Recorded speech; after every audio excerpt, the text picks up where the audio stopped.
저는 종종 대한민국 청년 계층의 폭발적인 변화에 대해서 이야기합니다. 오직 자식은 나와 다른 삶을 살게 해주겠다는 일념 하나로 쉬지 않고 일을 하면서 자식들을 교육시키고, 그래서 현재의 대한민국을 만든 산업화 세대, 세계화 이후에 변화해버린 시장, 그리고 기업 패러다임 속에서 앉을 자리 하나를 만들기가 어려운 20대, 30대 청년 계층, 그리고 그 사이에 끼어있는 산업화의 결실은 온몸으로 누렸고 경제 성장 덕에 이름만 적으면 아무 회사나 들어가는 풍요 속에서 살았고, 그 덕분에 정신이 썩어버린 40대 중반에서 50대까지의 한반도 역사상 가장 좌경화된 계층. 제발 부탁인데, 저는 통계적으로 이야기를 하는 건데 리플에 자기는 아닌데 왜 싸잡아서 얘기하냐, 이딴 의미 없는 소리 좀 하지 마십시오. 저는 당신이라는 개인을 모릅니다. 좋은 감정도 없고 나쁜 감정도 없어요. 그런데 그런 극도로 좌경화된 계층을 잇는 사람으로서 그 계층에게 교육받았고, 그 계층 밑에서 사회화를 겪었고, 동년배를 제외하면 그 계층과 아마도 가장 많이 접하면서 자란 20대, 30대는 오히려 반대로 가장 우측에 속한 계층이 되어가고 있어요. 가장 시장 경제와 자유에 대한 이해도가 높은, 그 특유의 개인주의적 성향이 그런 경향을 더욱 가속화하는 요소로 작용하기도 합니다. 내가 너를 안 건드리는 한 너도 나를 건드리지 마라. 자유주의는 근본적으로 이런 전제를 가지는데, 현재 20대, 30대 젊은 계층의 생각과 본질적으로 맞아떨어지는 거예요.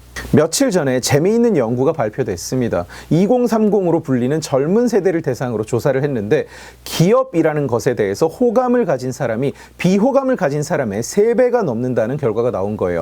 청년들은 기업이야말로 대한민국을 대표하는 얼굴이고 자랑스러운 존재로 꼽았습니다. 기업이 어떤 방향으로 변하고 있느냐는 질문에 긍정적으로 변하고 있다고 답한 사람도 전체의 67.7%, 3분의 2가 넘었어요. 더 인상적인 것은 작년에 동일한 조사를 했을 때는 기업에 대해 호감을 가진 청년 계층의 비율이 비호감 계층의 2배였는데 1년 사이에 기업에 비호감을 가졌다, 기업이 싫다고 대답한 비율이 크게 줄면서 단박에 3배가 넘는 차이로 벌어졌다는 겁니다. 제가 어릴 때 한 거대 유통업체 인사팀 부장이자 교수인 인적자원 관리 분야에서 꽤 유명한 분의 강연을 들을 일이 있었는데, 그때 그분이 이런 얘기를 하셨어요. 대졸 신입사원을 뽑으면 걔네 머릿속에서 반기업 정서를 빼는 데만 2년이 걸린다. 그 전에는 무슨 짓을 해도 효율이 안 난다고요. 당시에 그분이 언급했던 그 신입사원들이 지금 40대 중반에서 후반입니다. 통계적으로 딱 그런 계층이죠. 그런데 지금 20대, 30대는 그때와는 전혀 달라요. 지금 청년들은 기업이라는 존재에 대해서 압도적으로 호감을 가지고 있는 겁니다. 또한 청년들은 정부, 공무원, 정치인, 국회보다 기업과 기업인을 훨씬 더 신뢰한다고 대답했습니다. 기업인을 신뢰한다고 대답한 비율은 20%를 약간 넘는 수준이에요. 신뢰하지 않는다는 대답은 31%입니다. 대부분은 별다른 의견이 없다고 답을 했어요. 신뢰도가 높게 나왔다고 말하기는 어려운 수치이기는 한데, 정부를 신뢰한다고 답한 사람은 17%, 국회나 정치인을 신뢰한다고 답한 사람은 고작 5.8%였습니다. 정치인을 신뢰하지 않는다고 답한 사람의 비율은 자그마치 81%가 넘었어요. 한다고 했더니 진짜 하는 줄 알더라, 뭐 이런 새끼가 정치를 하는 나라에서는 당연한 결과겠죠. 결국 민주당 정치인 나부랭이들, 그리고 그 근원인 똥86이 지난 수십 년 동안 선동하고 거짓말하고 국민들이 자본가를 미워하고 기업인을 미워하게 만들기 위해서 노력해왔던 그 짓들이 다 허사였던 거예요. 반기업 장사는 그냥 똥86과 그 떨거지들, 원래 그런 놈들끼리만 북치고 장구치고 설쳐댔을 뿐, 민주당이 뭐라고 떠들고 전교조가 뭐라고 애들한테 주입시켰건 간에 애들은 그걸 받아들이지를 않았다는 얘기입니다. 주입이 안 됐어요. 세뇌가 안 됐습니다. 오히려 정치인 니놈들이 못 믿을 대상이다, 내 놈들이 거짓말을 한다, 그렇게 받아들이면서 성장해서 사회의 일원이 됐어요.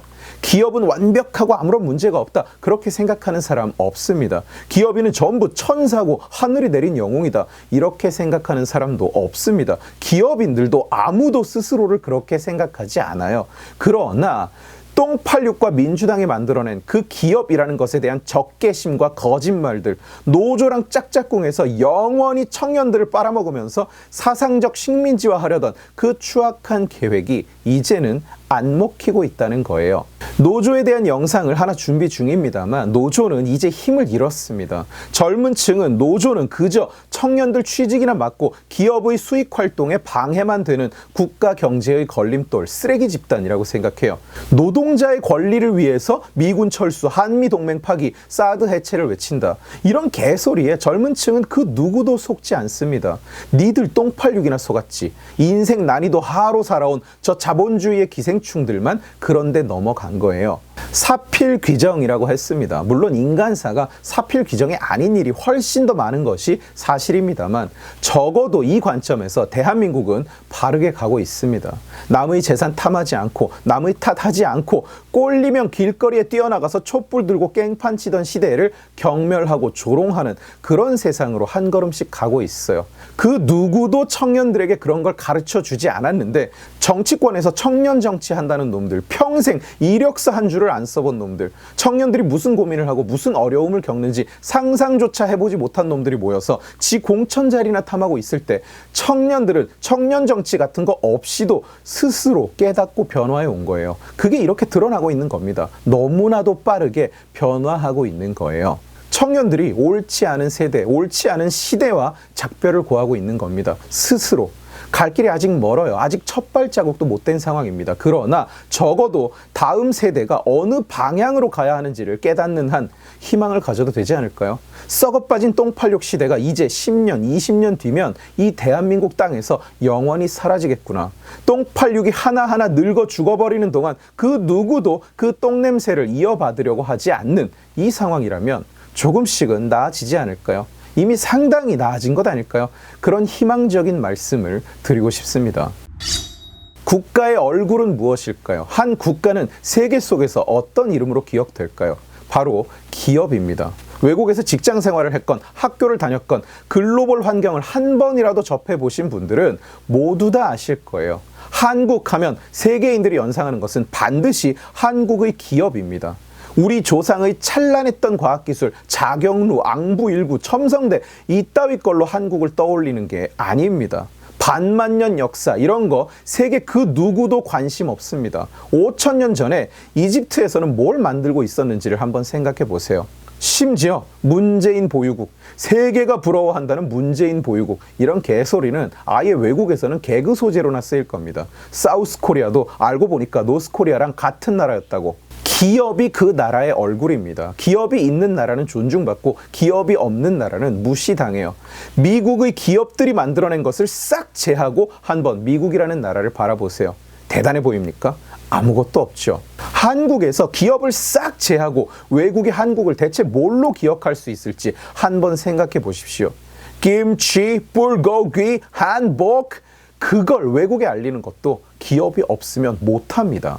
그런데 지금껏 한국에서 기업이라는 것은 그저 돈 빨아먹는 대상, 철마다 버러지 같은 정치인들이 총수를 불러다가 호통이나 치고 삿대질하는 동네 북, 나라 덕에 성장했는데 사회에 환원한 게 하나도 없는 파렴치한, 회장이 뭔가 빨리 감옥에 가야 되는데 아직 안 가고 있는 범죄 집단, 이런 걸로 포장되어 왔어요. 기업의 존재 목적이 뭐냐고 물으면 1위 사회기여, 2위 일자리 창출, 3위 납세, 쫙 7위나 8위쯤 가면 그제서야 나오는 게 수익 창출, 주주이익.